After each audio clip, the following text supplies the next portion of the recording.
Hello people, greetings from wherever you're watching right now. In this video, I will show you how to use the YouTube audio library.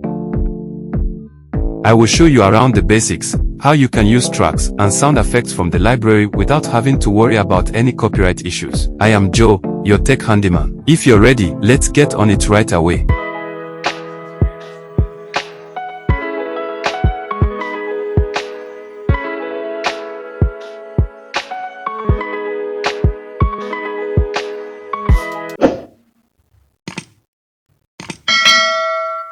So guys, head over to YouTube. This is actually YouTube. Head over to this is the landing page. I'm sure all of you should know this by now.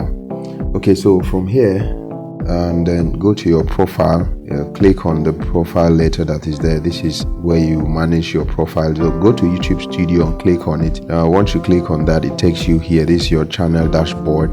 To the left side of your channel dashboard, scroll down to where you have audio library and click on audio library. It takes you right here. This is YouTube's audio library.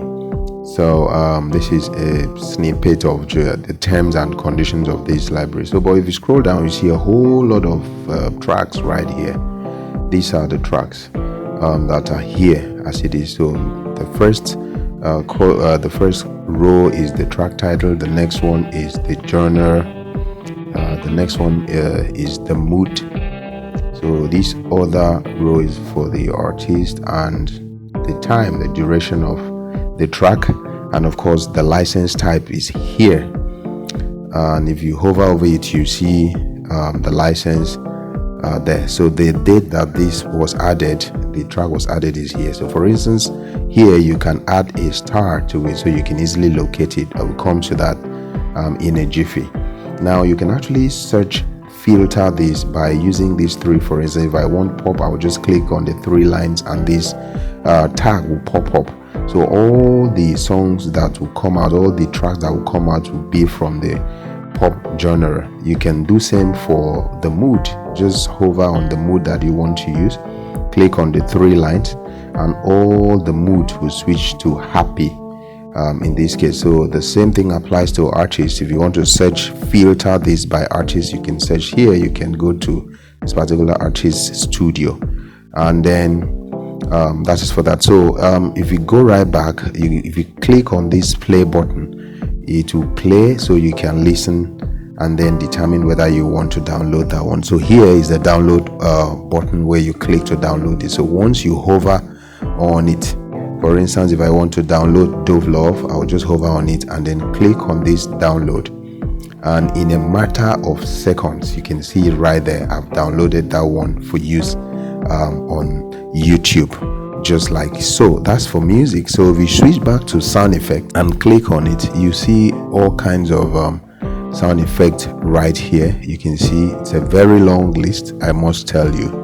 So you can actually do same by filtering here by category. You can actually filter this sound effect by category if you want to search, and then of course click on download to download the particular sound effect. So going back to music, and then if I decide to add this star to this particular track, Dove Love, and then add another star to Chasing. So I have two start music here. So if I go to this start tab, you can see that all the tracks that I added star appears right here, and it makes it easy for you to quickly download. All your start tracks will appear right here.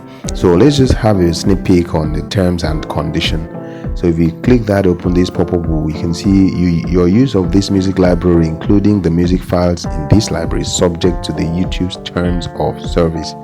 That is to say, you can only use music from here on your YouTube content. If you perform outside of it, you're actually on the wrong side of their terms and conditions. So take time out to read this extensively and understand how it works. But one thing is certain: all the songs you use from this particular audio library from YouTube is copyright free, so you can use it across all your content without any worries. Guys, this is how you use YouTube library. Thank you for watching today's video. See you in the next.